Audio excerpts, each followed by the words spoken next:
আসসালামু আলাইকুম। Tuition BD শিক্ষক শিক্ষার্থী এবং অভিভাবক সিরিজের 43তম পর্বে আজকে কথা বলবো একাডেমিক লক্ষ্য নির্ধারণ। তো পড়াশোনায় সফল হতে যে শুধুমাত্র যে বই পড়া বা টিউশন এটাই যথেষ্ট নয়, বরং একটা স্পষ্ট লক্ষ্য বা গোল নির্ধারণ করা উচিত। যখন একজন শিক্ষার্থীর সামনে একটা পরিষ্কার লক্ষ্য থাকে তখন তার পড়াশোনার দিক, গতি এবং মনোযোগ সবকিছুই কিন্তু সঠিকভাবে সুন্দরভাবে পরিচালিত হয়। হোম টিউশনের ক্ষেত্রে শুরুতেই একাডেমিক লক্ষ্য নির্ধারণ করা অনেক বেশি গুরুত্বপূর্ণ একটা ব্যাপার।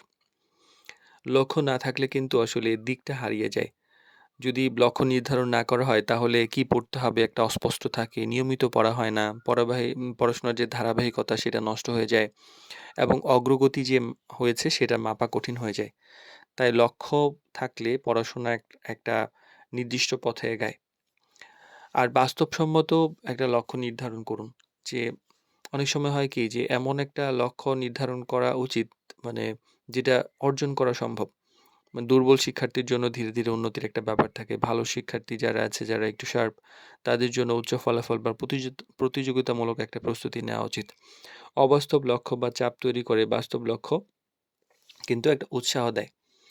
আর স্বল্পমেয়াদী এবং দীর্ঘমেয়াদী লক্ষ্য চিন্তা করা যেতে পারে। যেমন অনেক সময় হয় কি, স্বল্পমেয়াদী লক্ষ্যের ক্ষেত্রে যেমন একটা অধ্যায় শেষ করা, সাপ্তাহিক ১টা ২টা ভালো টেস্ট নেওয়া। আবার দীর্ঘমেয়াদী লক্ষ্যের ক্ষেত্রে যে ভালো একটা ফলাফলের জন্য মানে প্রয়োজনীয় রুটিন করা, নির্দিষ্ট জিপিএ অর্জন করা এবং এটার জন্য ধীরে, ধীরে যে স্টেপগুলো সেগুলো সুন্দরভাবে গুছানো। এই ২ টার সমন্বয় করতে হয়। আর টিচার এবং গার্ডিয়ানের মধ্যে ব্যালেন্স তো অবশ্যই করতে হবে। মানে লক্ষ্য একটা নির্ধারণের ক্ষেত্রে টিচার এবং গার্ডিয়ান ২ পক্ষেরই একটা বড় ভূমিকা আছে। গার্ডিয়ান প্রত্যাশা জানাবেন, টিচার বাস্তবসম্মত পরিকল্পনা তৈরি করবেন। এই ২ সমন্বয় থাকলেই কিন্তু লক্ষ্য অর্জন হয়। আর নিয়মিত মূল্যায়ন এবং সমন্বয়ের একটা জায়গা অবশ্যই তৈরি করতে হবে।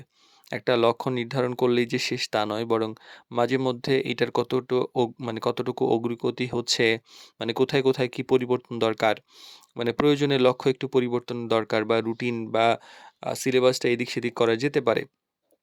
আর একাডেমিক লক্ষ্য নির্ধারণ করা মানে যে শুধু একটা সংখ্যা বা ফলাফল ঠিক করা নয়, বরং এটা একটা দিক নির্দেশনা এবং একটা টার্গেট, যে শিক্ষার্থীর পড়াশোনাকে সঠিক পথে কিভাবে এগিয়ে নেওয়া যায়।